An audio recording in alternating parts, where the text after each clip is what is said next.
Join me in welcoming Brigadier General Tammy Smith.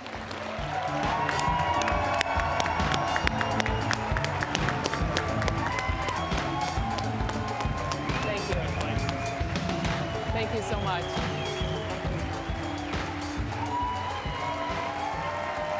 Thank you.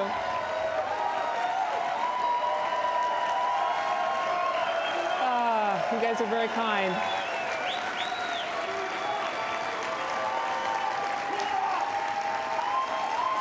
Thank you. Amazing. If you guys give me a big head, I won't be able to boss people around. Thank you. And thank you, Out and Equal, for the invitation to spend time with you tonight. As we enjoy this wonderful dinner, I want to acknowledge that there are currently more than 60,000 troops in Afghanistan and countless more deployed throughout the globe. These dedicated service members volunteered to serve in uniform during a time of war, and we must never forget that they are today as we sit here in comfort in harm's way.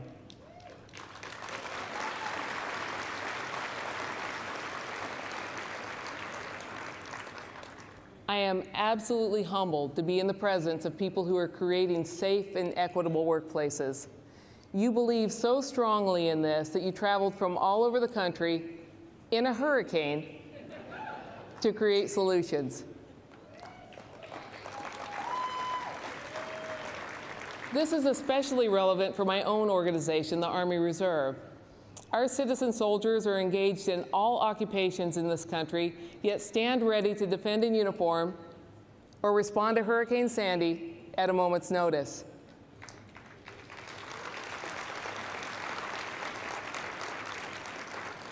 And I know that your work here isn't a fluffy, feel-good endeavor.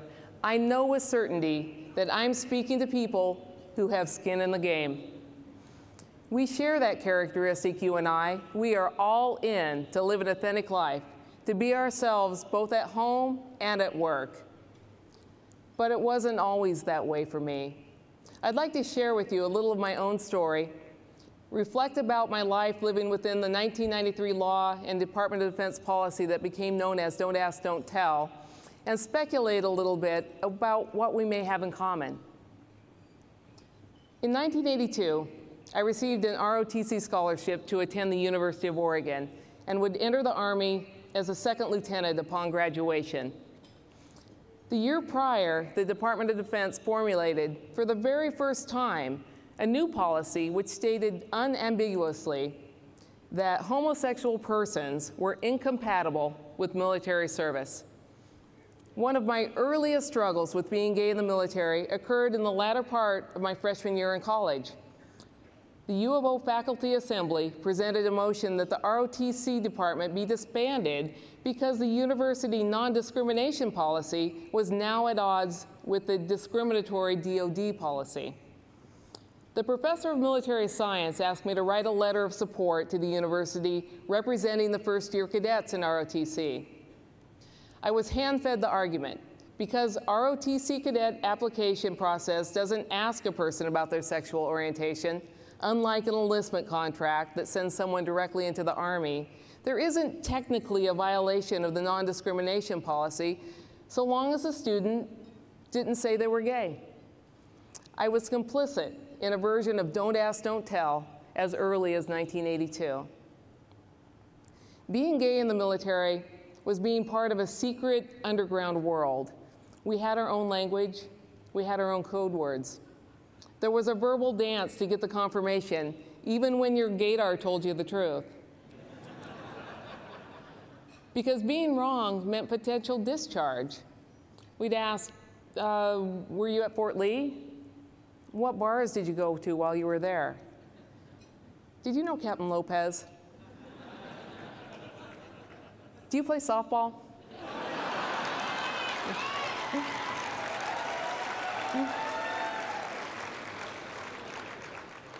In the underground world, there was no rank. When you lived that far under the radar, everybody looked out for everyone. I never felt like I was doing anything wrong being gay in the military, as long as I kept my two worlds separate. And it was the 80s, a lot of gays led two lives. I didn't think about it being unfair. I really didn't think about it all that much. I became an expert at telling a parallel life storyline for my public life that didn't at all resemble my private life. And I worked really, really hard to be a good soldier. So let's fast forward to 1993. I'm at Fort Jackson, South Carolina. President Clinton achieves a compromise that replaces the DoD policy banning gays with a law passed by Congress that became known as Don't Ask, Don't Tell. Let me give you some context here about what it was like for us who were serving in 1993. I was 30 years old at the time. In 1993, I thought this was really good. I mean, I was really happy. I thought in 1993 that this was a victory. I believed that it was now okay to be gay in the military, just so long as I kept it a secret. And I was good at keeping that secret. The policy was intended to let closeted gays remain in the closet with the approach that included don't ask, don't tell, don't pursue, don't harass. With don't pursue, don't harass, no longer would people be coming into our barracks room at night to take our diaries or posing as gay in the officers' club to entrap us. In 1993, we believed this was all good. So let's just reflect a little bit on what I believed and reflect upon the paradox of compromise. I believed that by marginalizing myself, by putting a lock on my own closet door, by diminishing myself as an individual, by pretending those who I loved did not exist, and by ignoring my partner if we were spotted in public, that somehow now, we were better. But here's the deal. We totally bought into this paradox because we loved serving. It was better than the outright ban because we loved being soldiers. We loved being in uniform. This is a symbol of American values, and we were proud. Back in 1993, it was really hard to feel the disconnect that we were celebrating our legal self-marginalization so that we could serve our nation. Besides, and I say this with integrity, don't ask, don't tell was the law. And the strength of a military in a democratic society is that the laws made by the civilian governing body apply to the uniformed services even when we don't agree with those laws. That's what makes America different from many countries in our world. Our American exceptionalism, if you will, is rooted in the strength of our civilian government and a subordinate military. I survived Don't Ask, Don't Tell by keeping a compartmentalized life. I became a master at it. I had a military world and I had a private world. And these two worlds, they did not cross. To my knowledge, I was never investigated. I never told, and if anybody asked, I simply changed the question. And I got along just fine. I loved being in the Army, and this worked for me. I kept my world completely, perfectly compartmentalized until 2004. Then, without warning, I got hit by a proverbial freight train that changed everything. I unexpectedly found something that I loved more than the Army, my wife, Tracy.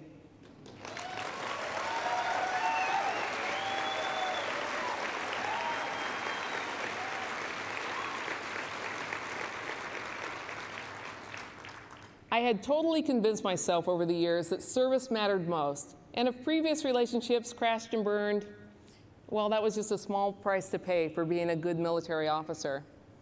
But my love for Tracy, especially in a world that had started to move forward on issues such as marriage equality, local non-discrimination policy, and corporate recognition of relationships, this love shifted my foundation.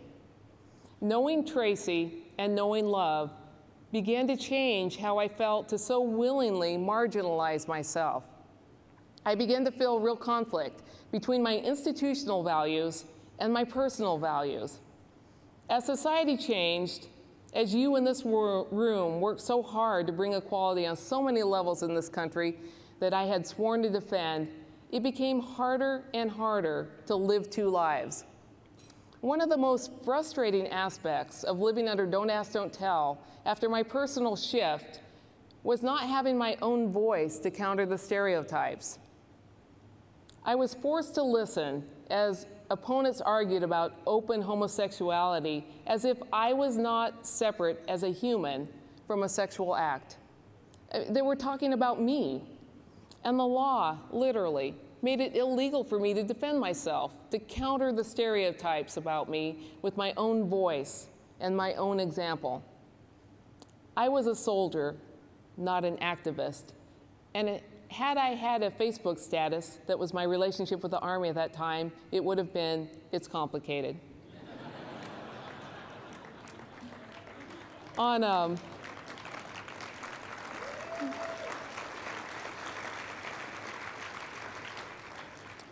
September 20th, 2011, the day the law was repealed, I was deployed in Afghanistan. I woke up that day, and I just felt that this day would be different. And I walked to the dining facility for breakfast that morning, and I searched faces for clues of acknowledgement, and there was nothing. And in a sense, that was perfect. Everything had changed for me, but nothing had changed for the military. As predicted, it was a non-event. That day, I flew an American flag in Afghanistan to mark a special day and place in my life, and that flag was present at our wedding.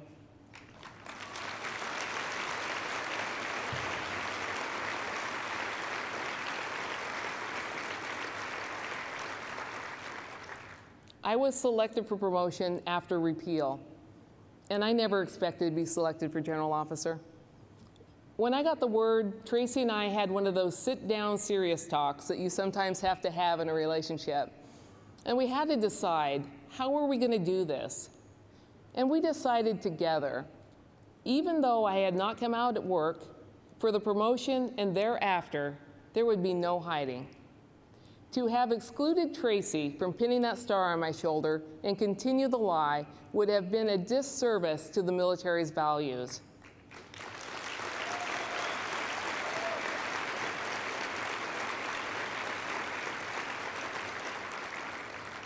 Tracy and I, we are a military family that happens to be gay, not a gay family that happens to be military.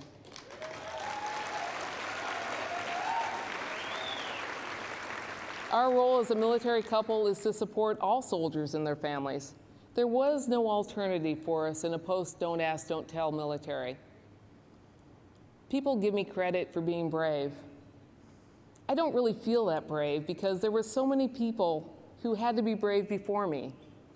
When people thank me for what I have done, I know that living my authentic self while in uniform is meager repayment for the debt owed to those brave souls in our collective LGBT history who sacrificed on my behalf without ever knowing me.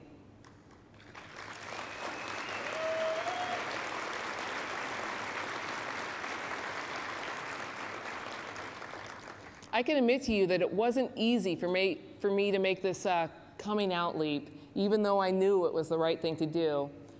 I was in a totally high hover of panic on promotion day. I went from having 26 years experience as the world's leading expert at being in the closet to being instantly globally gay. It's taken a little getting used to. The Department of Defense is continuing to work through how to support all military families, even as the Defense of Marriage Act prevents service members, including myself, from extending their own earned benefits to certain military families, members, including my wife. And there will be bumps in the road, but we're moving in the right direction for military families. The Department of Defense General Counsel Jay Johnson noted in his remarks at the Pentagon Pride event, and isn't that amazing? The Pentagon had an LGBT Pride event.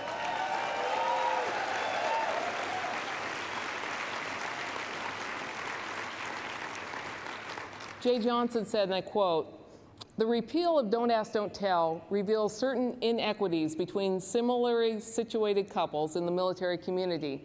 This troubles many of our leaders.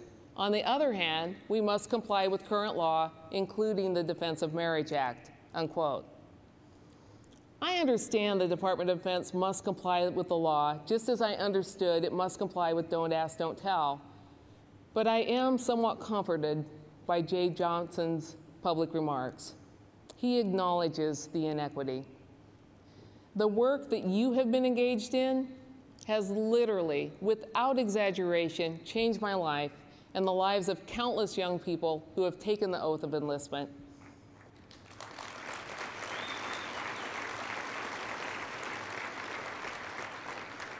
You and I, here's what we now have in common. Now, we both have skin in the game.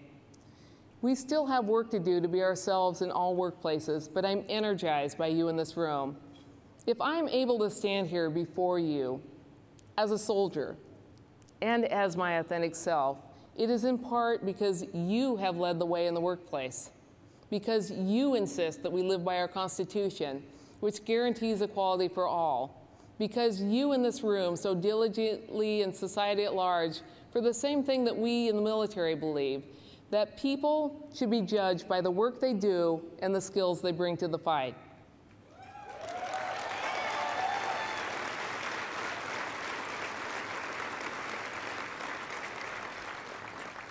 So do not stop. Don't even slow down on creating inclusive workplaces. We're the land of the free because we're the home of the brave. Courage is not limited to those in uniform. You are living the courage of equality every single day. I am in your debt. I hope that the example causes someone, someplace, to not suffer in silence. Thank you for letting me spend some time here with you in Baltimore. I am in your debt. Thank you.